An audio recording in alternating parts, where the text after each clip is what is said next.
국내에 계신 스픽스 구독자 여러분 안녕하세요. 오창익입니다. 오늘부터는 기온도 조금씩 오른답니다. 봄이 멀지 않았습니다. 물론 저 멀리 제주에서는 봄 소식이 들려오고 있습니다. 다음 주 우리는 진짜 봄을 맞이하게 될 겁니다. 설레이는 마음은 잠깐 내려놓고 우리의 심각한 정치 상황 살펴보겠습니다. 정치를 보는 마키아벨리, 오늘도 최고의 전문가 모셨습니다. 정치를 제대로 아는 전문가 중에 전문가, 박진영 평론가 모셨습니다. 어서 오십시오. 안녕하세요. 네. 그런 소개할 때마다 몸둘 바를 모르겠습니다. 몸 잘 들고 있습니다. 부끄럽기도 하고. 예. 네. 중저가형 유시민 박진영입니다. 아닙니다. 네. 유시민 선생은 또 전혀 결이 다른데 조중동을 실물로 볼 경우가 많지는 않은데 보면 탄핵 심판 관련 광고들이 많이 실려요. 그러니까 네네. 탄핵 기각해라. 오늘 어떤 신문 보니까 자유민주주의 대한민국을 위해 탄핵을 반대하는 대학생들 명의로 하단 통광고가 실렸어요. 자기들 주장으로는 뭐 48개 대학 학생들이라는데 이거 돈이 꽤 들 텐데 실제로 학생들이 맞을까요? 48개 대학 학생들에게 누군가가 돈을 대었다는 의심이 듭니다. 제가 대놓고 말씀드릴게요. 네네. 니들이 자유민주주의를 알아? 자, 자유민주주의가 뭔지도 모르면서 떠들고 있어요. 윤석열이가 자유민주주의를 파괴하려고 한 겁니다. 네네. 우리 헌법에 있는 자유주의적 민주주의를 파괴하는 쿠데타 내란 세력이 윤석열인데 윤석열이를 다시 복귀시키는 게 그게 무슨 자유민주주의 회복입니까? 전체주의의 회복이고 독재의 회복이고 내란 세력의 회복입니다. 말도 안 되는 소리 하지 마십시오. 네. 근데 뭐 단식을 하는 국회의원도 있어요. 이분은 실내에서 하던데 밖은 좀 추워서 그렇겠죠. 다이어트 하시고 싶으시겠죠. 네. 아니, 단식을 희화화시키고 있어요. 이분은. 네. 생각을 한번 해보십시오. 윤석열 탄핵 반대 단식. 헌재는 윤석열 탄핵을 기각하라 단식. 뭐 그 정도면은 제가 생각이 다르지만은 정말 100만 분의 1이라도 이해해 줄 수 있겠습니다. 네네. 헌법재판관을 임명하지 말라라고 단식한다니까 이게 말이 됩니까? 그리고 여기에 대해서 국민의힘 대변인이라는 사람이 황당무계한 이야기를 합니다. 최상목 권한대행하고 친구이기 때문에 최상목 권한대행이 박수영 의원의 의견을 받아줄 가능성이 높기 때문에 단식한다. 이런 이야기를 합니다. 기가 차서 말이 안 나옵니다. 네. 그 사람들이 그 유명한 서울법대 파리학번들이잖아요. 네. 조국, 나경원, 원희룡 다 네. 동기인데 잘 살고 있는 것 같진 않은데 각자. 그 파리학번이 옛날 속되게 우리가 똥파리 네네, 이렇게 그랬죠. 이야기했지 않습니까? 김남근 의원도 네, 파리학번. 학원 자율화되고 대학 정원이 늘어나면서 갑자기 이제 그 당시에 서울대생이라든 명문대생 파리학번이 많이 늘어났죠. 네네. 그래서 그 당시에 민주화 운동을 열심히 했어요. 근데 이 사람들은 뭡니까? 혼자 그 당시에 출세하려고 고시 공부하던 사람들이 네. 뒤늦게 와가지고 무슨 황당무계한 단식을 합니까? 목숨 걸고 했던 당신 동기들의 80년대 전두환 시절에 단식에 부끄러운 짓을 좀 하지 마십시오. 네. 또 시위하거나 집회에서 목소리 높이거나 하여튼 간에 탄핵 반대를 외치는 사람들이 좀 있어요. 3.1절에는 꽤 많이 뭐 동원을 했다 하더라도 많고 이건 어떤 의미로 볼 수 있나요? 지금 마지막 그 발악이 아닌가라는 생각이 듭니다. 1월 초까지만 해도요. 실제로 보수들이 많이 포집이 되었습니다. 여론조사에서도 많이 나왔고요. 그리고 윤석열의 탄핵에 대해서 뭐 윤석열을 지키기보다는요. 민주당 정권이 들어선다 또는 보수가 무너진다는 위기의식 때문에 거리 아스팔트 세력들이 많았던 건 사실입니다. 그런데 이 사람들도 이제 지친 거예요. 그리고 윤석열이 헌법재판소에서 하는 행태를 보면서 야 나도 보수지만 더 이상 못 나가겠어. 이렇게 이야기하는 분들도 있었습니다. 그런데 지금은 어떤 상황이 되냐. 조직화되고 있습니다. 네네. 조직적인 누군가가 뒤에 그림을 그리면서 동원하는 시스템으로 지금 만들어가고 있다라는 의심이 많이 들고요. 앞서 우리가 대학생들의 혹시나 배우가 있지 않을까라는 의심도 했습니다만은 특히 이제 일부 사이비 교회 세력들이 여기에 조직적인 결합을 하면서 명맥을 억지로 이어가는 상황이 아닌가 저는 그렇게 보고 있습니다. 사이비 개신교. 네, 사이비 개신교. 네네네. 그분들이 배우가 돼가지고 조직화되고 있다. 그럼 이건 우려할 만한 일 아닌가요? 우려할 만한 일이죠. 왜냐하면요. 한국 사회의 극우가 종교의 외피를 쓰고 조직화된다는 뜻이기도 하고요. 극우, 극좌라는 극이 무슨 의미인가 하면요. 극단적인 방법을 동원해서라도 자신의 생각을 관철시키려고 한다. 이런 뜻이거든요. 폭력입니다. 네네. 혐오입니다. 갈등입니다. 이런 것들을 만들 사람들이기 때문에 이거는 잠시의 대선에 누가 이기고 지고의 문제가 아니라 앞으로 한국 사회의 계속적인 골칫덩어리가 될 가능성이 많습니다. 또 하나 문제는 윤석열 당사자도 그렇고요. 또 시위에 나서고 있는 좀 극단적인 세력들도 그런데 헌법재판소 결정을 존중하겠다. 뭐 이런 최소한 의례적인 얘기잖아요. 이런 얘기도 안 하고 있는데 우려스러운 대목이네요. 아마 헌법재판소 인용 결과가 나와도 일부 국민의힘 정치인들과 극우 세력들은 존중하지 않는다. 헌법재판소를 해산시켜라. 때려 부수자. 뭐 이런 이야기 또 할 것 같아요. 즉 이들은 보수가 아닙니다. 보수 참칭 난동 기회주의 세력입니다. 보수의 가치 중에 하나가 법치주의입니다. 저는 뭐 개인적으로 법치주의 안 좋아합니다. 그래서 저는 법치주의라는 말도 쓰지 않고 입헌주의, 헌법주의라는 말을 씁니다만은 자기들이 주장했던 헌법을 지키는 법치주의조차도 지키지 않기 때문에 이 사람들은 보수도 아니다라는 말씀 제가 다시 드리고 싶네요. 헌정회라는 단체가 있습니다. 네네. 그러니까 국회의원을 지냈던 전직 사람들 국회의원 모임이죠. 네, 네. 모임. 거기 회장이 정대철 씨인데 네. 이분은 뭐 3대 국회의원으로 유명하잖아요. 네. 아니 부모님 굉장히 훌륭하신 정의랑 네, 박사. 네, 네, 그다음에 네. 이태영 변호사는 뭐 한국 최초의 여성 변호사고 네, 네, 네. 정말 인권의 새로운 지평을 여신 분인데 아드님이 그렇게 훌륭한 것 같지는 않은데 아드님이 어제 서울역 앞에서 뭐 천만인 서명 결의대회 이런 걸 했어요. 네네. 그거 잠깐 읽어드리면 개헌이 중요하다는데 개헌이 어느 정도로 중요하냐면 제왕적 대통령의 권력 분산 개헌은 이 시대에 반드시 해결해야 할 국가적 과제이고 시대적 요청, 국민의 명령. 자 하나하나씩 여쭤볼게요. 개헌이 국가적 과제입니까? 지금? 글쎄요, 뭐 국가적 과제인 거는 맞는데 지금의 과제라는 부분에 대해서는 좀 동의하기가 어렵네요. 지금은 내란 종식입니다. 내란 종식이고 국가의 정상화, 그 다음에 선진국 경제로의 재진입 이게 저는 시대적 과제가 아닌가라고 생각합니다. 아 그러니까 대한민국이 지금 선진국으로서 그러니까 1인당 GNP 4만 달러 직전인데 그렇죠. 고환율 이런 것 때문에 미끄러지고 그렇죠. 또 경제가 안 돌아가니까 미끄러지고 이런 상황이잖아요. 문재인 정부 때 저희가 이제 선진국에 진입했다라는 이야기를 했는데 윤석열이라는 황당무계한 정권이 들어서면서 이제 다시 뒤로 미끄러져 버린 거죠. 네네. 그걸 정상화시키는 것. 이게 저는 현재 시대적 과제가 아닌가 그런 생각이 듭니다. 그리고 우리도 잘 믿기지 않지만 사실 일본보다 1인당 GNP가 높은 적이 한 2년인가 있었잖아요. 그렇죠. 대한민국이. 네, 문재인 정부 시절에 그렇죠. 있었고요. 지금도 일본보다 조금 처져 있습니다만 이제 대만이 거의 따라잡아 버렸죠. 한국, 일본, 대만이 1인당 GNP가 거의 비슷한 상황이 됐는데 경제의 포텐이라는 부분들은 한국이 그 두 나라보다 나쁘지 않다라고 이야기를 들었습니다. 제가 아는 바로는요. 네네. 그리고 뭐 글로벌 기업의 경쟁력도 마찬가지고요. 그리고 또 신성장 산업 분야에 한국이 가장 앞서고 있기 때문에 얼마든지 일본과 대만을 따돌릴 수 있는 그런 상황이거든요. 그런 부분에서 저는 국가의 정상화, 내란의 종식을 통해서 빨리 경제 선진국 대열에 다시 합류하는 것 이게 지금 당면한 과제가 아닌가 그런 생각이 듭니다. 뭐 비슷한 얘기 같은데 하여튼 정대철 씨가 강조하니까 다시 여쭤보면 시대적 요청입니까 개헌은? 시대적 요청 아니죠. 정치인들의 요청이죠. 정치인의 요청이다. 그러면 국민의 명령은 아니겠네요. 더더군다나. 국민 명령한 적 없죠. 그렇죠. 네, 국민들은요 이런 것 같아요. 잘 먹고 잘 사는 나라, 행복한 나라 이런 꿈을 가지고 있는 것 같고요. 개헌이라는 제도의 문제라든가 민주주의라는 절차의 문제도 사실은 도구가 아닌가 저는 그렇게 생각합니다. 네. 정대철이란 분은 왜 이렇게 개헌 운동 활동에 열심이죠? 할 일이 없거든요. 그렇군요. 네, 네네.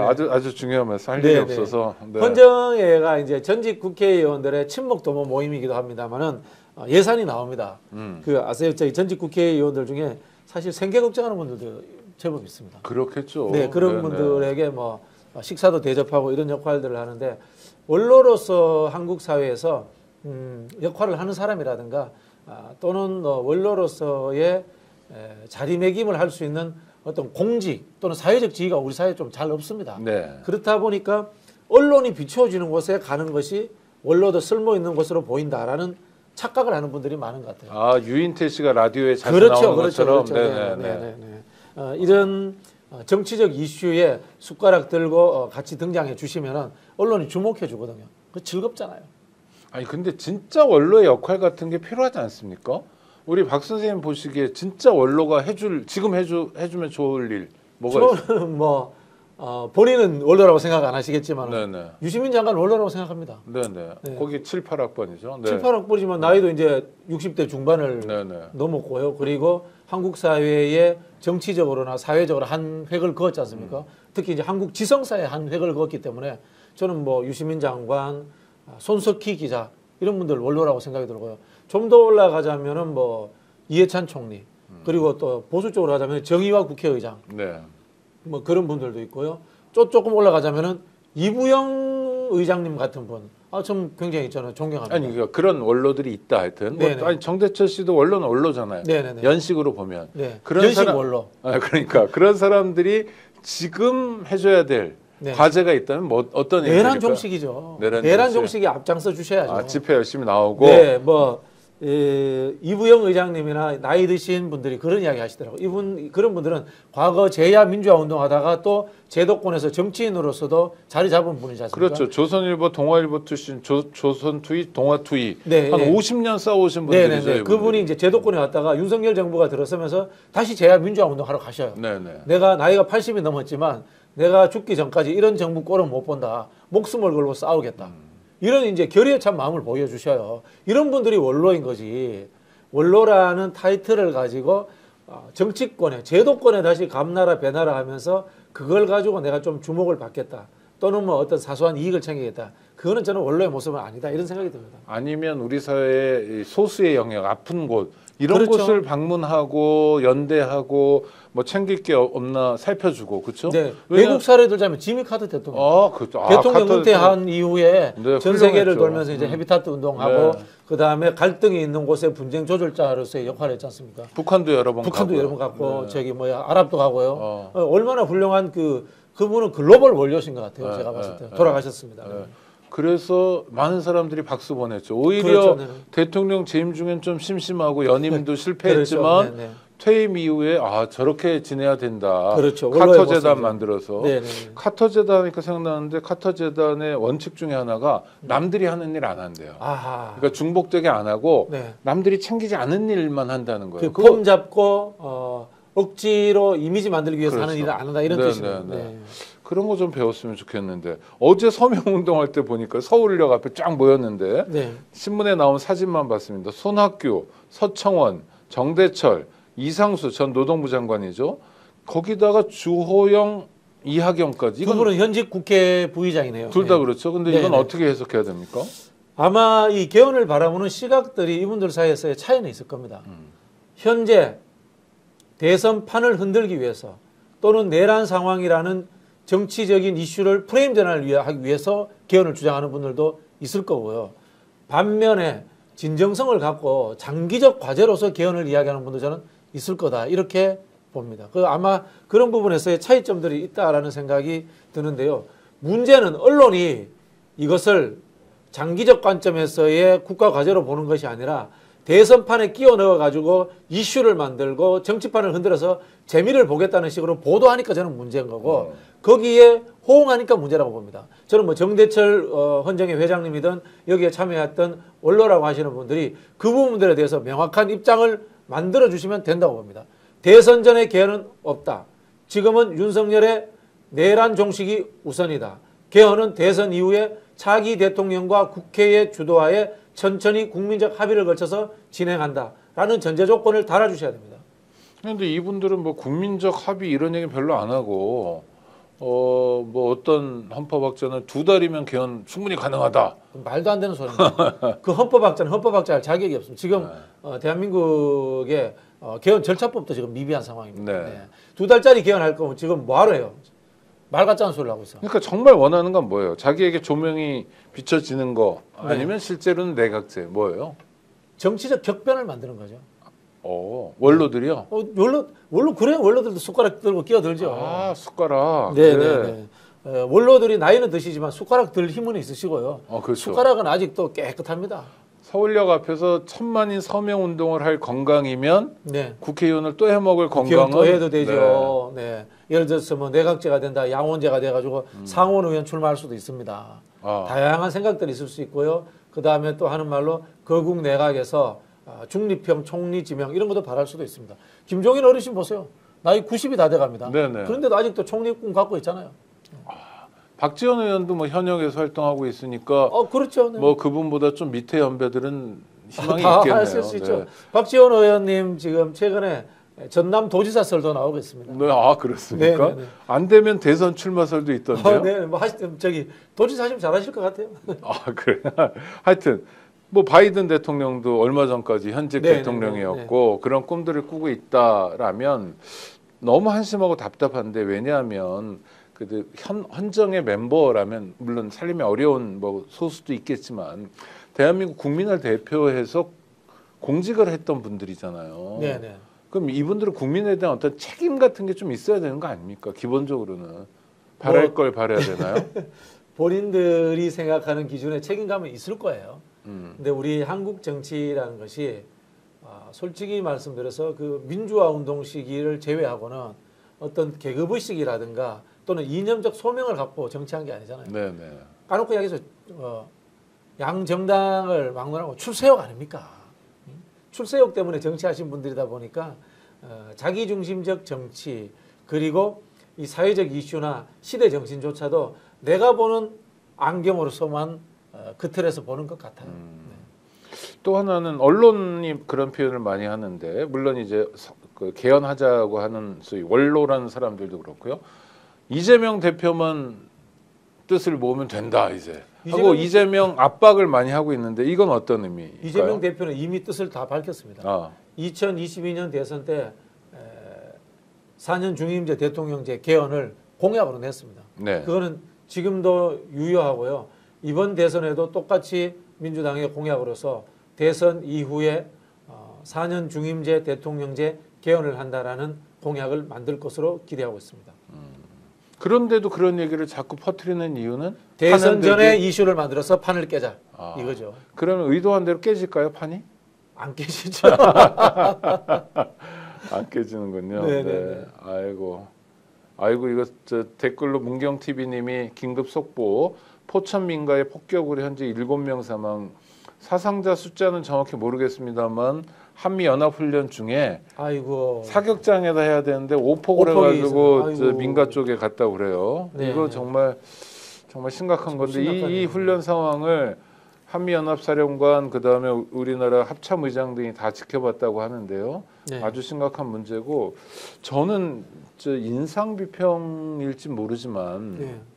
12월 3일 내란 이후에 이런 류의 사건 사고가 자꾸 많이 나는 것 같은 느낌이 들어요. 윤석열 정부 들어서서 많았죠. 그러니까요. 이태원 참사도 네, 그렇거든요. 그렇죠. 대통령이 오리버리하고 꼼꼼하지 않으니까 밑에 있는 공직자들도 똑같이 기강이 해이해지는 거죠. 한번 생각해 보십시오. 그 최혜병 사건 때 네네. 대통령이 개입했다라고 저희들은 지금 추정하잖아요. 그렇죠. 그래서 책임 있는 사람은 처벌하지 않고 책임 없는 박정훈 대령을 처벌하고 신상필벌이 불분명하면 어떻게 됩니까? 공직사회는 일 안 하고 아부하면 출세하고 일하면 오히려 손해본다. 정의로우면 내가 죄를 뒤집어 쓴다라는 생각을 가질 수밖에 없습니다. 그러면 어떻게 됩니까? 기강이 해이해지고 무사한이라고 복지부동하고 그런 일이 생기는 겁니다. 체크리스트 한 번 더 챙겨볼 거 덜 보는 거예요. 그 다음에 포사격 할 때 각도 한 번 더 살펴볼 거 덜 살펴보는 거예요. 그러다 보니까 이런저런 사고가 생기지 않나 안타깝게 생각합니다. 이재명 대표가 얼마 전에 인터뷰에서 그런 얘기하는 성남시에 화재가 나면 인명피해가 별로 없다. 네네. 왜냐하면 방화문에 대해서 아주 철저하게 관리한다. 네네네. 그리고 방화문 제대로 안 닫으면 뭐 신고 포상금 해서 15만 원도 주고 이랬더니 성남은 괜찮다. 이렇게 약간의 자랑이죠. 그건? 그 꼼꼼함이죠. 꼼꼼함. 정책을 집행하면서의 꼼꼼함인데 그런 부분들은 특히 이제 집행권자 국회의원들은 사실 좀 어리버리해도 돼요. 네네. 어리버리해도 되는데 단체장들은 하다못해 시골 군수라도 단체장이 꼼꼼하지 않고 대충 하면은 이 국민의 안전, 목숨, 생활과 직결됩니다. 그런 부분에서 대한민국 단체장들 제발 공부 좀 하세요. 네. 그럼 단체장 중에 단체장, 네. 대한민국 대통령은 네네. 말할 것도 없겠네요. 꼼꼼함. 말할 것도 없죠. 꼼꼼해야 됩니다. 첫 번째가 저는 꼼꼼함이라고 보고요. 막스 베버라는 유명한 사람이 그런 이야기 하잖아요. 정치인의 윤리에서 제일 중요한 것은 책임윤리다. 네. 보통 이제 소신윤리와 책임윤리를 이야기합니다만은 소신윤리라는 것은 자기의 가치와 철학을 펼치는 거고요. 책임윤리라는 것은 자리를 가졌을 때 그 자리에 써주는 책임을 다 완수하는 겁니다. 그래서 대통령이라고 하는 자리, 특히 또 뭐 시도지사라든가 단체장의 자리로는 자기가 특정 정당 소속이긴 합니다만은 그것이 국민 전체를 아우르는 자리이기 때문에 안전의 문제, 생활의 문제, 경제의 문제, 복지의 문제 이런 부분들은요 한없이 꼼꼼하고 철저하게 챙겨야 됩니다. 이것이 저는 집행권자의 책임률이다라고 생각합니다. 그래서 정치를 소명이라고 표현하는 거군요. 그렇죠. 정치- 소명으로서의 정치다라고 네, 이야기하죠. 정치인도 그럼 네. 소명 의식이 있어야 되고. 당연하죠, 당연하죠. 근데 지절 나가지고 잘난 체 하려고 네네. 난 이 정도로 잘난 사람이니까 배지 좀 달아야 돼 하는 사람들이 많잖아요, 현실적으로는. 근데 배지는 사실은 한국 사회가 이제 좀 반건달이잖아요. 아, 네. 네. 반건달. 네. 우리 옛날에 정치하면 건달이라고 그랬지 네, 않습니까? 네. 땀을 안 흘려서 건달이다. 네. 반건달 비슷하기 때문에 그나마 덜한데요. 행정하는 사람들은 진짜 완벽하게 달라야 되고요. 네. 그래서 저는 특히 이제 고위 정치인, 시도지사, 대통령 정도 되려는 사람들은 반드시 행정 경험이 있었으면 좋겠어요. 아, 국회의원만 몇 번 하는 게 아니라 네네네. 단체장도 해보고 네네. 장관 같은 거 해보고. 네네네. 네, 네. 사실 이 헌법에 대한 해석의 차이는 있을 수 있습니다만 저는 국회가 집행권을 가져도 된다고 봐요. 왜냐하면 우리 헌법에 국회가 집행권을 가지지 말라는 말도 없어요. 네, 네, 네. 예, 다만 상권 분립이라는 이야기가 나올 뿐이지. 그런 측면에서 국회의원들은 주로 이제 말만 하죠. 말만 앞세우죠. 네. 말로 싸우는 거, 정치하는 곳이기 때문에 집행을 해서 예결산의 문제 그리고 내가 따낸 예산이 현장에서 집행되고 결과는 어떻게 됐느냐는 피드백까지 잘 보지 않거든요. 그런 부분에서 행정 경험을 쌓는 분이 대통령이 되었으면 좋겠다. 이런 생각 네. 많이 가지고 있습니다. 윤석열 정권이 언제 끝날지 모르지만 아직도 윤석열 정권 시기입니다. 네. 그런데도 윤석열 정권의 핵심 인사들의 온갖 비리가 막 쏟아져 나와요. 대통령 부부의 비리가 그렇고 그다음 친윤이라고 한참 목소리 힘주던 사람, 목에 힘주던 사람들도 막 튀어나오는데 아니 보통은 정권이 끝난 다음에 좀 한참 지나서 나오는 것들 아닌가요? 아니면 아예 그런 게 안 나오는 정권도 있습니다만. 끝났잖아요. 아, 사실상. 사실은 국민들이 보기에도 끝났고요. 네네. 공직자들이 보기에도 이미 정권이 끝난 겁니다. 음. 그러니까 이런 정권 말기적 현상들이 막 폭발하듯이 터져나오고 있는 거죠. 네. 저는 계속해서 나올 거라고 봅니다. 아, 이제 시작이다. 이른바 친윤들을 지목해서 특히 이제 공직사회에 부당함을 만들었던 사람들, 공직사회를 괴롭혔던 사람들을 중심으로 해서 저는 터져나올 것이다. 이렇게 보고 있고요. 그 이유 중에 또 하나는 뭐냐면요. 윤석열, 김건희가 대놓고 뭐 서울 양평 고속도로든지 삼부토건 주가 조작이라든가 최상병 사건을 해먹었잖아요. 네네. 윗물이 맑아야 아랫물이 맑죠. 음. 그 두 사람들이 해먹으면 밑에 사람들은 안 해먹었겠어요? 즉 똑같은 방식으로 인사 개입하고 이권 개입하고 이런 일들이 많았을 거라고 봅니다. 그런 일들이 공직사회 내에서 피해를 받던 사람들에 의해서 저는 이제는 광범위하게 터져나올 시기가 됐다. 그런 생각이 듭니다. 그동안은 권력의 힘으로 좀 묶어놨던 그렇죠. 거군요. 네네. 장제원 의원 성폭력 사건도 네네. 9년 얼마 만에 거의 10년 만에 피해자가 고소를 했어요. 네네. 이건 어떻게 보셔요? 이거는 뭐 몇 가지 요인이 있을 수 있는데요. 네. 장제원 의원이 그 윤석열 정부 초창기에 거의 원탑이었습니다. 친윤 중에 친윤. 중에서도 원탑이었습니다. 네네. 그때 저는 경찰이라든가 이런데 영향력을 굉장히 행사했을 거라고 봅니다. 그런 부분들도 있고요. 그리고 힘으로 누르고 있었는데 지금 또 장제원 의원이 힘이 없어졌잖아요. 그러면서 국회의원은 떨어졌으니까. 지역 내의 경쟁자들의 작업이 있을 수도 있고요. 뭐 여러 가지로 이제는 이른바 밉상이 이 사람한테 꽂힌 거죠. 다양한 밉상이 이 사람한테 꽂혀서 이 사람이 타겟이 되지 않았나라는 네. 생각이 들고요. 근본적으로는 정치에서는 안 되는 출신이었다. 저는 그렇게 봅니다. 어떤 면에서? 동네 토호 출신이잖아요. 아버지가 목사고, 네, 장성만 의원 아들. 네네네. 예. 동네 토호 출신이잖아요. 사실 정치적 역경을 걸을 만한 어떤 준비가 안 된 사람입니다. 네네. 전통적으로 보면은 이제 야당은 이제 민주화 운동하시던 분들 이런 분들이 많았고요. 여당 계열은 고위 관료들 이런 사람들이 많았는데 고위 관료들에게 옛날에 뒷돈 되던 사람들이 누군가 하면 동네 토호들입니다. 네네. 그런 사람들이 이 케이스는 사립학교 운영자. 그렇죠. 이제 정치 자금 되면서 정치권에 들어오게 됐거든요. 물론 야권도 민주화 운동하던 시절에 네. 민주화 운동 자금이 없으니까 호남 쪽에 토호들이 정치하게 네네. 됐습니다. 딱 그런 사람들 유해 출신입니다. 이거 30년 전에 끝났어야 될 정치 엘리트 중원 방식인데 아직도 남아 있는 분들이 장제원, 뭐 박덕흠, 과거에 부산에 있었던 장봉민 뭐 네. 이런 사람들 아니겠습니까? 아. 이런 정치는 이제는 진짜 청산돼야 돼요. 네. 그리고 이 이유가 제가 보기에는 보수 정당이 다시 망해버린 거야.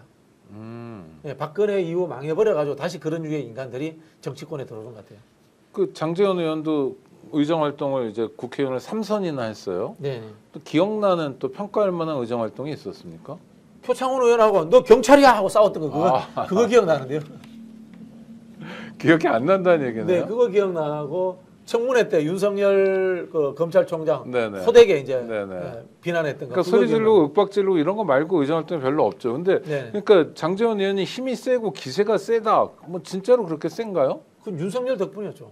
그 윤석열 전에는 쓰러지면 같이 쓰러지는 거죠. 그 전에는 아유 그런 거 없었습니다. 그랬습니까? 이분이 동네 정치 정말 잘하고 스킨십 좋은 분이에요. 네. 제가 어떤 일을 겪었냐면 어. 문재인 정부 때 부산에서 우리가 대통령 행사를 한번 했습니다. 네. 했는데 그 당시 국민의힘 계열 국회의원들이 거의 안 왔어요.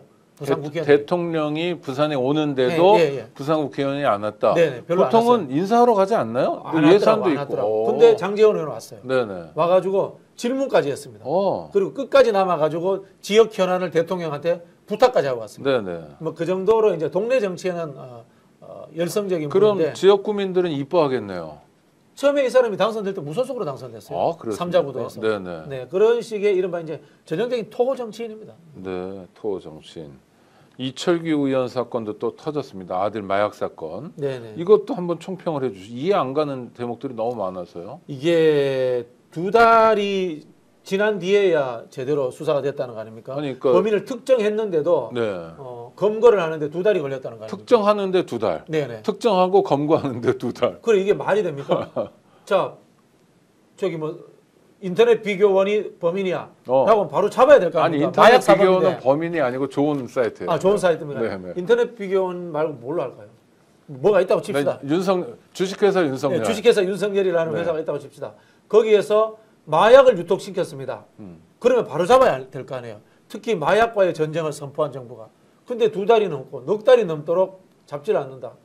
그리고 그 전에 전과도 있다. 불기소했긴 했지만 네네. 뭐 전과라고 보기는 어렵습니다만은 그런 상황이면 바로 잡아야 되는데 왜 안 잡았겠어요? 아빠의 백그라운드? 우리가 의심되지 않습니까? 네네. 그리고 재밌는 거 아세요? 장제원 의원하고 이철규 의원이 해외에 있을 때 이 사건들이 다 터졌어요. 그래요? 네. 네. 해외에 있을 때 경찰이 움직인 겁니다. 네. 저는 경찰이 캐비넷 갖고 있다가 힘 빠지면 이 사람들 기어이 우리가 한번 복수해야지 이런 생각 갖고 있다가 이번에 장제원, 이철규 두 사람 관련되는 일들을 수사를 시작하지 않았나라고 짐작을 합니다. 물론 유무죄가 나올지는 뭐 저는 잘 모르겠습니다만 네네네. 현재 상황에서의 제 짐작은 그렇고요. 근데 캐비넷이라는 게 보통 검찰만 쓰는 게 아니라 경찰도 캐비넷을 경찰이 쓰는군요. 있을 수밖에 없는 게요. 윤석열 정부 들어서 가지고 경찰이 억울한 일을 너무 많이 겪었습니다. 네. 행안부의 경찰국 기억나시죠? 그렇죠. 이게 뭡니까? 경찰국을 만들어서 행안부가 관리하겠다는 거잖아요. 네. 그럴 것 같으면 경찰청을 왜 외청으로 둡니까? 외청으로 두는 옛날에는 거는 치안본부였죠. 치안본부였죠. 내무부. 그죠? 네. 외청으로 둔 이유는 독립적으로 운영하라는 겁니다. 경찰청법이 따로 있습니다. 네네. 근데 법을 어겨가면서 시행령으로 경찰국을 만듭니다. 경찰들이 정말 좌절했을 겁니다. 그렇죠. 중간 그래서 간부들이. 총경들 모여가지고 회의 한 번 했다 인사를 그렇죠. 불이익을 당했는데 아직까지도 불이익 당하고 있죠. 불이익 당하고 네. 있죠. 불이익 당하고 있고. 그 다음에 또 뭔가면요. 경찰들은 숫자가 많아요. 제가 알기로 한 12, 13만 14만 명, 그 정도 네, 됩니다. 네, 그러다 많죠. 보니까 나름 인사가 자기들 고유의 방식이 있어. 아, 예를 들자면은 정해져 있어. 저 네네. 사람은 저 정도면은 총경까지 갈 거야. 네. 저 사람은 뭐 경무관은 갈 거야. 저 사람은 치안감을 갈 거야. 라는 것들이 어느 정도 고위 간부 되면은 그렇죠. 다 이제 그리고 걸러져 있습니다. 인사 승진할 자리가 있죠. 자리가 있죠. 어느 자리 가면 네, 자리가 다음에 있죠. 쟤나 쟤 중에 누가 그렇죠. 총경 되는구나 그렇죠, 이런 게 그렇죠. 있죠. 문법이 있어요. 그렇죠. 맞아요. 문법이 있죠. 뭐 정보심의가 나면 어디 네, 가고 네, 뭐 네. 하면 어디 가고 네, 네. 수사과장 하면 어디 가고 이게 정해져 있습니다. 그게 윤석열 정부 들어서서 다 무너져 버린 거예요. 하물며 이런 룰은 이명박 박근혜 정부 때도 웬만큼 다 지켜졌어요. 그렇죠. 완벽하게 경찰 조직을 무너뜨려 버리고 경찰 고위직이 될 수 없는 사람들이 경찰이 돼버린 거예요. 네. 고위직이 돼버린 거예요. 네, 네. 이 경찰 내부의 중간 간부들의 불만이 얼마나 심했겠습니까? 또 예를 들어 볼게요. 영등포 경찰서에 마약 수사하던 분이 화곡 지구대로 좌천돼 버립니다. 네, 네. 그걸 또 무마했던 사람들은 용산으로 또 파견을 가서 진급을 합니다. 어. 이 황당무계한 인사가 이루어지니까 경찰들의 불만이 극에 달했던 겁니다. 그래서 이번에는 검찰보다도 경찰이 먼저 움직인 거예요. 아. 이제 윤석열 정부 망하고 문 닫았으니까 네. 우리를 그렇게 괴롭혔던 사람들, 경찰 내의 정의와 수사의 공정성을 해쳤던 사람들, 우리가 먼저 한번 손 한번 봐보자. 저는 이런 하나의 컨센서스가 막연하게 이루어져 있다. 네. 그렇게 보고 있습니다. 아이고 그러면 우리 경찰관 여러분들이 이 방송 많이 보고 계실 텐데요. 캐비넷에 있으면 활짝활짝 열어주시기 바랍니다. 그래야 대한민국이 좀 더 투명한 나라, 진짜 백의 민주국가로 갈 수 있습니다. 이철규 의원 아들 사건을 담당하던 과장이 네. 아주 심각한 비위에도 불구하고 총경 승진했다. 이 과장이 네. 그냥 서해 과장입니다. 네네. 일선 경찰서 과장입니다. 그렇죠. 경정. 네. 예. 이거 비위 혐의도 있는데 네. 불가능한 일입니다. 아, 총경 진급이. 그렇죠. 그렇죠. 총경자 보통 이제 검찰청도 마찬가지고요. 사법부도 마찬가지입니다.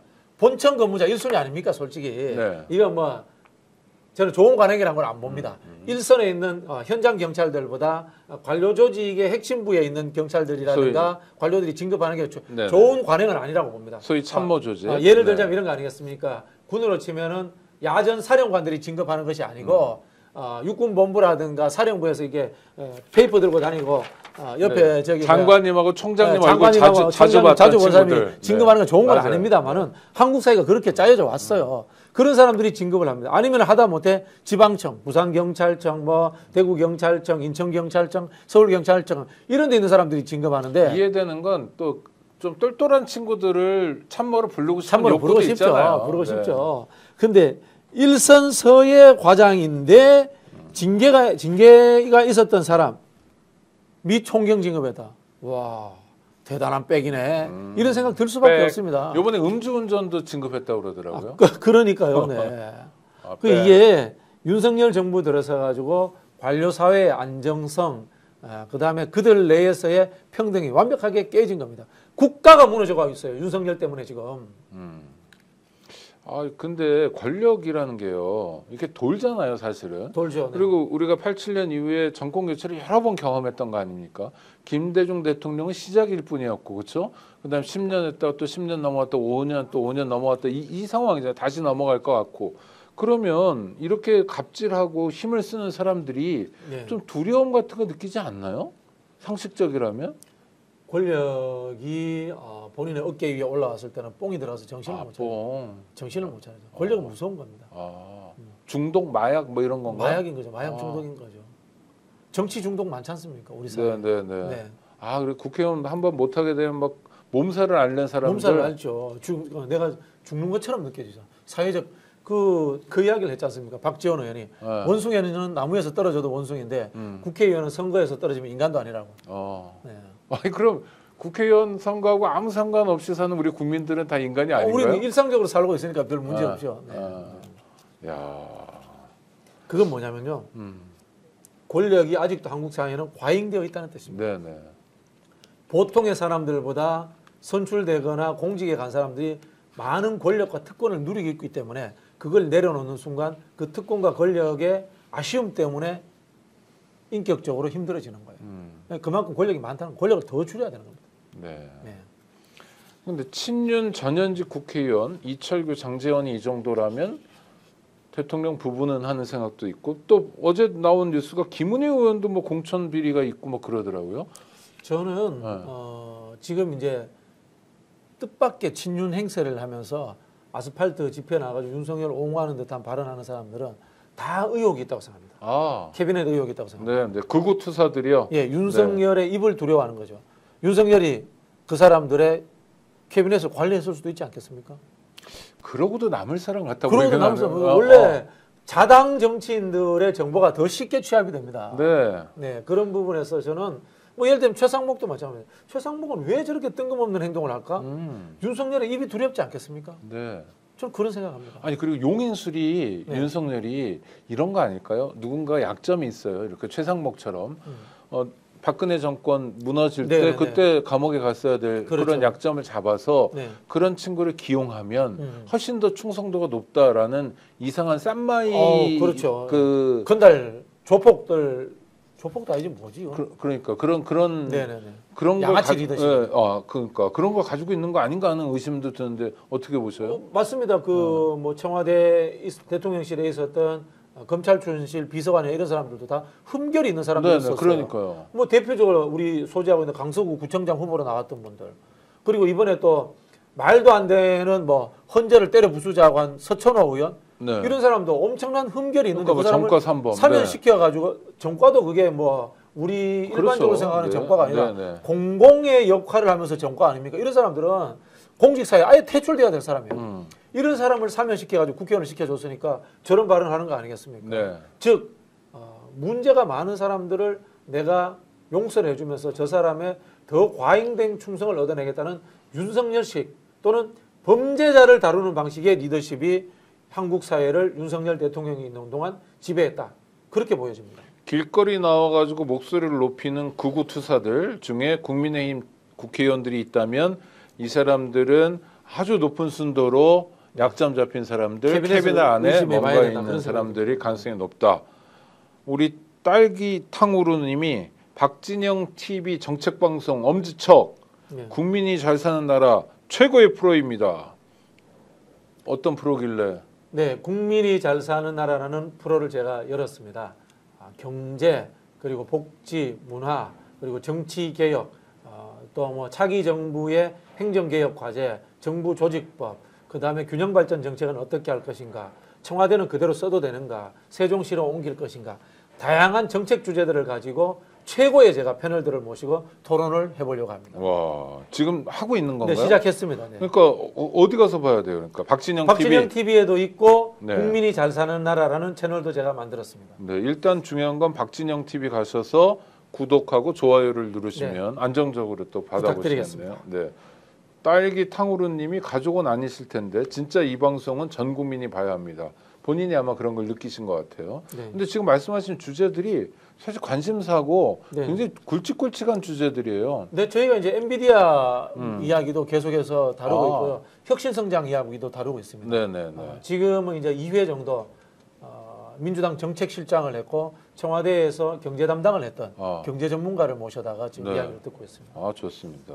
그러니까 어떤 문제는 사실 경제의 눈으로 봐야 되는데 이걸 네. 정치의 눈으로 보거나 심지어 유나무의 부부처럼 주술의 눈으로 봐가지고 네. 엉망진창이 대통령 관저 같은 경우도 엉망진창이 되는 경우가 많잖아요. 그렇죠. 우리 정치. 그 주술 이야기 하셨는데 네. 제가 보기에는 상상을 초월하는 이상의 주술 이야기가 나올 겁니다. 아마 박근혜 때 수준의 100배는 될 겁니다. 그러니까 박근혜는 억울하고 박근혜 억울하죠. 애국자고 뭐 그래요. 그렇죠. 박근혜 룰도 잘 지키고 불쌍하고 네. 네. 지금도 이용당하고 있고 그러니까요. 네. 그렇습니까? 그건 언제 공개됩니까? 저는 뭐 윤석열 탄핵되자마자 본물 터질 듯이 나올 거라고 보고요. 지금도 건진법사가 네네. 곧 구속될 가능성이 그렇죠. 있답니다. 네. 그렇다면은 이 건진법사가 했던 행위들 그대로 다 나올 거라고 봅니다. 아이고 걱정입니다. 하여튼 뭐 그 부패한 거 더러운 것들은 다 밝혀져야 되는데요. 네. 이재명 대표가 어제 그 유튜브 인터뷰에서 지난번 체포동의안 때 얘기를 했습니다. 상당수의 민주당 의원들이 검찰과 뭐 짬짬이 뭐 또는 뭐 주고받았다. 정확한 표현은 기억이 안 납니다만. 네네네. 뭐 저는 어떻게 보십니까? 일단 사실이었다고 생각합니다. 사실. 네, 윤석열 검찰총장 청문회 때 민주당 의원들이 했던 행태를 한번 보십시오. 네. 그리고 윤석열이 7, 80동 이상 의원들과 통화했다라는 이야기도 했었고요. 그리고 윤석열과 술 먹고 다닌 국회의원들 많이 있었습니다. 저도 압니다. 네, 제가 입 다물고 있었고요. 아니 윤석열이 대통령이 된 다음에 윤석열과 되기 전에. 전에? 예, 되기 전에. 그런 사람이 있고 또 모 의원 같은 경우에는 윤석열이 대통령 되고 난 이후에도 내가 윤석열하고 바로 통화할 수 있는 사람이야. 이런 이야기하고 다닌 사람도 있습니다. 그래요? 네, 공개적으로 아니면 그냥 사석에서? 사석에서 하는 이야기를 제가 이제 전원을 통해서 들은 바가 있습니다. 네. 그렇기 때문에 이거는 뭐 사실이라고 보고요. 다만 지금 시기에 이야기를 할 필요가 있습니다라는 생각은 드는데 네네. 아마 이렇게 된다면은 최근에 이제 이재명 대표에 대해서 중도하에 살짝 불만을 가졌던 핵심 지지층들이 다시 결집하는 그런 하나의 전략적 효과도 있지 않을까 그런 측면에서 좀 우려도 있지만 또 긍정적 측면도 있다 그런 생각이 듭니다. 그러나 자주 이야기하실 필요는 없다라는 생각도 듭니다. 네. 근데 저는 개인적으로 만약 저희가 당 대표였잖아요. 네네네. 당 대표로서 그런 일을 겪으면 약간 맺힐 것 같은데요. 맺히죠. 예? 며칠 아니 그리고 그냥 상대방 이럴 때 검찰이 나한테 칼을 휘두르는 것도 억울해서 자빠질 지경인데 네. 뒤에서 또 등 뒤에서 내 동지들이 나를 떠미는 거잖아요. 나가 네. 죽으라고. 네네. 물론 나가서 죽진 않았지만 그건 결과적으로 그런 거고. 아니 이게 아무리 정치가 비정해도 이게 가능한 일인가요? 네, 뭐 제가 뭐 성함을 밝힐 수는 없는데요. 어. 법무부 장관 했던 의원들께 여쭤보면 압니다. 추미애 장관이나 박범계? 박병계 의원에게 여쭤보면은요, 법무부 장관 할 때 문재인 정부의 유력자들이 법무부 인사에 어떻게 개입했고 인사 추천을 어떻게 했는지 이런 거 한번 여쭤보시면 알 겁니다. 그 두 사람은 그런 분이 아니었다는 뜻이기도 합니다. 제 말은. 증언해줄 사람들이다. 네, 네, 네. 그런 데서 좀 자유로운 사람들이다. 네, 네, 야, 심각하네. 아니 근데 당내 입지 때문에 그런 걸 거 아니에요. 그러니까 이재명을 제거해야 나의 입지가 생긴다. 그렇죠. 그럼 이낙연인가요, 결국은? 그렇지는 않은 걸로 알고 있습니다. 그렇습니까? 네, 네. 이낙연만이 아니라 여러 사람이군요. 네, 네. 근데 그때 찬성표가 꽤 많이 나왔잖아요. 민주당 네, 네. 안에서도. 네, 네. 네. 그 찬성표 중에는 이른바 문재인 정부에서 고위직을 한 네. 사람들이 꽤 있었을 겁니다. 네. 그 사람들의 의도는 뭐예요? 그러니까 얻고자 하는 바가 뭐예요? 그 당시에는 뭐 이재명을 제거하고 싶었겠죠. 그러니까 제거해서. 윤석열의 손을 빌어서 이재명을 제거하고 자기들이 당권 먹고 자기들이 다음 대선 판짠다 그런 생각을 했겠죠. 이재명 없는 민주당을 생각했던 네네, 거군요. 네네. 근데 그게 이재명이 그냥 하늘에서 뚝 떨어진 게 아니잖아요. 그렇죠? 네네. 이를테면 시장, 도지사 하면서 성장해 온 거잖아요. 그리고 검증도 받아왔던 거고. 그러니까 만만한 상대는 아닐 텐데. 자기들 입장에서 보면 하늘에서 뚝 떨어진 시골 사또죠. 그래요? 그렇지 않습니까? 왜요? 뭐 오랫동안 정치 엘리트로서 따뜻한 곳에서 이 정치하던 사람들 입장에서는 한데 찬 곳에서 찬바람 맞아가면서 밑바닥부터 이 싸워온 사람들은 눈에 안 보이죠. 고민정 의원은 오늘 아침 라디오에서 이거 이재명 대표 굉장히 잘못했다. 여태까지 뭐 공든탑 무너진다 이러면서 했는데 이건 어떤 또 입장일까요? 뭐 그 이야기는 반대로 그 당시에 체포동의안에 찬성했던 사람들에 대한 선비판이 있는 다음에 존재해야 되는 이야기입니다. 그렇죠. 그러니까 고민정 의원은 특정 정파적 입장에서 반대편에서 이재명 대표를 비판하는 겁니다. 그런 특정 정파적 입장이 민주당 현역 의원 중에 꽤 있습니까? 꽤 있죠. 예를 들면 고민정 의원 같은 비판을 저는 할 수 있습니다. 네, 저는 네. 이재명 대표, 아이고 뭐 이재명 대표님 뭐하러 그런 지금 말씀하셨어요. 맞아요. 그 이해는 되는데 네, 그런 네. 얘기 한 번만 하고 그래, 다음부터 하지 한번 다음부터 말라고. 하지 마세요. 이렇게 우리 비판해야 정책해야지. 됩니다. 뭐 정책해야지 이런 그러니까, 비판할 수 있는데 고민정 의원은 경중의 문제, 원인 제공자가 누구인가 따지지 않고 그러니까 이재명 대표를 비판하기 위해서 그 말을 꺼냈기 때문에 또 다른 비판을 정파적이라는 이야기를 듣는 겁니다. 그렇군요. 이재명 대표의 행보가 주로 뭐 우클릭이다 이랬는데 그거는 전반적으로 어떻게 평가하십니까? 지금 지지율로서 나타나잖아요. 민주당과 이재명의 지지율이 상당히 높아졌지 않습니까? 네네. 원래 이제 대선을 앞두고는요. 당내 선거에서는 좌우의 극단으로 가라. 그리고 본선에서는 빨리 중도로 가라. 이게 기본 전략입니다. 네네. 근데 이재명 대표는 예선에서는 자기 지지자를 그렇죠. 집토끼를 잡아라. 그렇죠. 네네. 근데 이재명 대표는 예선에 대한 걱정이 없는 거죠. 네네. 그러니까 바로 먼저 중도로 가버린 거죠. 과거 이제 김대중 대통령이 그러했죠. 네. DJP 연합할 때 당내에서의 비판도 있었습니다. 그 당시에 어떻게 JP하고 손잡을 수 있어? 이런 비판이 있었습니다만은 빨리 중도화 전략을 해서 중도를 선점해 버린 거죠. 위치는 선점하는 사람이 이기는 겁니다. 우리 의자 5개 놓고 7명, 8명이 앉아서 돌아가는 거. 네. 둥글게 게임 하잖아, 네, 그죠? 네. 빨리 앉는 사람이 자리 차지하는 겁니다. 그래서 국힘이 당황했던 건가요? 그렇죠. 네. 반응이 굉장히 격앙되더라고요. 격앙되니까 더 땡큐죠. 지금 K 엔비디아 같은 경우에는요. 네네. 황당무계한 반론을 제기해 두니까 너무 감사하죠. 사실 K 엔비디아는 진보나 왼쪽에 있는 사람들이 비판해야 될래요. 그렇죠. 이게 박정희 시대 때 정부가 돈 대주고 민간 기업이 정부 투자금 받아가지고 혁신 성장한다라는 내용 아닙니까? 포스코 같은 거 포함됐죠. 포스코, 뭐 한전, 삼성도 사실은 초반기에 그렇죠. 정부의 국책연구원의 도움 많이 받았고요. SK텔레콤은 말할 필요도 없습니다. 그런 방식인데 그러면은 좌파에서 욕을 해야 되는데 우파에서 욕을 하고 있어요. 그리고 또 거기에는 수많은 왜곡이 있습니다. 저는 이준석이라는 사람 정치하면 안 되는 정도의 왜곡이라고 생각을 하는데 네. 이재명 대표가 언제 삼성 같은 회사에서 주식 30%를 뺏어간다고 했습니까? 그게 아니고요. 국부 펀드를 30% 투자를 해가지고 기업이 잘 되면은 이 30%를 공모주 형태로 국민들에게 돌려준다라든가 이런 방법을 찾아보자라는 식의 이야기를 한 거예요.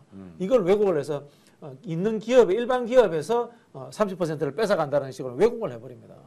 이게 말도 안 되는 얘기. 이거 사회주의가 아니고 그냥 주주자본주의가 민주화되는 거예요. 알고 왜곡하는 거예요? 모르고 왜곡하는 알고 거예요? 하는 거죠. 그 정도 보는 사람이 어디 있겠습니까? 그럼, 제가 아는 정도. 그러면 저질이네요. 아니 그렇죠. 제가 아는 정도라는 말은 온당한 표현이 아니죠. 네네네. 전문가 중에 전문가시기 때문에 아니, 박진영 선생이 아는 거를 이준석이 모르는 경우 되게 많을 거고. 제가 이거 다시 말씀드리니까 스픽스 시청자들 쉽게 이야기해 주십시오.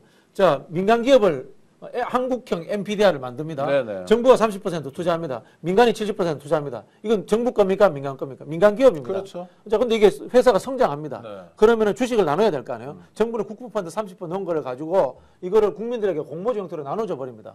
그죠? 그럼 국민들은 그 주식을 갖게 됩니다. 네네. 나중에 그러면은 이 엔피디아가 잘 크면 어떻게 됩니까? 주식 배당을 많이 받습니다. 그렇죠. 이게 어떻게 보면 기본소득의 역할도 해줄 수 있고 연금의 역할도 해줄 수 있다. 이렇게 설명을 한 겁니다. 아니 그리고 지금 여기 무슨 사회주의가 있습니까? 우리 국민연금 주주자본주의죠. 우리 국민연금도 네. 우량한 기업에 투자 많이 하잖아요. 그렇게 하죠. 그 돈을 그냥 가지고 있으면 바보잖아요. 바보죠. 자꾸 돌려보고 그렇죠. 너무 위험하지 않은 투자는 좀 촉진해야 되는 그렇죠, 거고 그래서 국민연금을 받을 국민들에게 네네. 네? 그렇게 자기들이 역할을 해주는 거 아닙니까? 네네. 그게 정상적인 국가 아닌가요? 당연하죠. 그리고 투자는 그렇게 하고 그리고 지금도 정부에서 그런 일들을 하고 있어요. 네. R&D 투자를 기업들에 해주고 있고요. 그리고 제가 하는 바로 지자체 지방정부에서는 제3섹터라는 방식으로서 주식회사를 만듭니다. 네네. 그 지방정부가 한 49% 되고요. 51% 민간에서 됩니다. 그래서 무슨 무한양파 주식회사, 어디 뭐 황태 주식회사 이런 것들을 만들어서 운영을 하고 있습니다. 그런 지역의 방식으로. 브랜드를 만들고. 네네. 그리고 그거를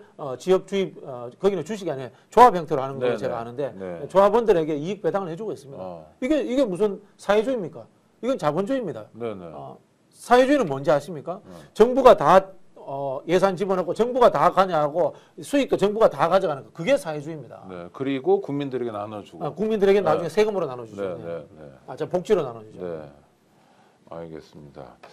하여튼 뭐 시간이 다 돼서 마지막 질문은 제가 좀 못 드릴 것 같은데 예. 아까 말씀하신 그게 좀 너무 궁금해서 아니 나라를 위한 뭘 하신다는 게 박신영 TV에서 한 번만 더 짧은 안내로 국민이 잘 사는 나라 저는 늘 그런 생각합니다. 사람이 먼저고 국가가 나중에 탄생한 겁니다. 국가를 위해서 내가 무엇을 할 것이라고 생각하지 말고 나 자신과 내가 확대된 우리 주위의 사람들, 사회, 국가 이렇게 확대되는 것이 저는 우리 천부인권을 존중하는 이 자유민주주의 사회에서의 철학이라고 생각합니다. 그래서 국민이 행복한 나라, 잘 사는 나라를 만들기 위해서 정책개발 방송을 제가 큰 의욕을 갖고 한번 해보려고 합니다. 여태까지는 우리가 컨셉이 국가가 잘 사는데 너무 맞춰졌잖아요. 재정 건전성 이런 그렇죠, 얘기하면서. 그렇죠. 근데 국민들은 너무 힘들어지고 그다음에 삶이 막 파괴되고 하는데도 국가 얘기만 했지만 이제부터는 이 정도 잘 사는 나라가 됐다면 이제는 정말 국민이 잘 살아야 된다. 너와 내가 잘 살아야 된다. 이게 이번 대선의 핵심 키워드겠네요. 뭐 그렇게 되어야 하지 않겠습니까? 네네, 국민이 잘 사는 나라. 누가 대통령이 되는 게 중요한 게 아니라 국민이 잘 사는 나라. 네, 구독자 여러분, 국민이 잘 사는 나라를 위해서 오늘도 스픽스는 여러분을 찾아뵙습니다. 구독, 좋아요로 많이 성원해 주시고요. 또 다음에 뵙도록 하겠습니다. 박진영 선생님 고생하셨습니다. 감사합니다.